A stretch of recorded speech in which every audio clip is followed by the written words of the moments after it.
Yung simbahan namin. Ayan po. Ayan po, oh. Namangkasan po ng tulda. Ay, siraw?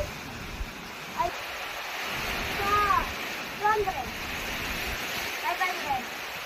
600.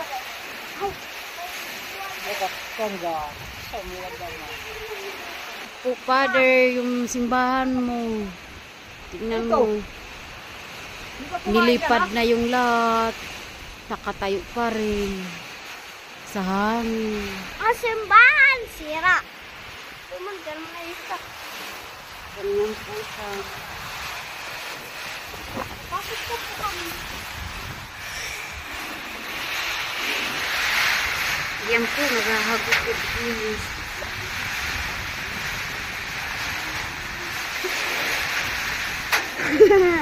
Kita pa ako nila.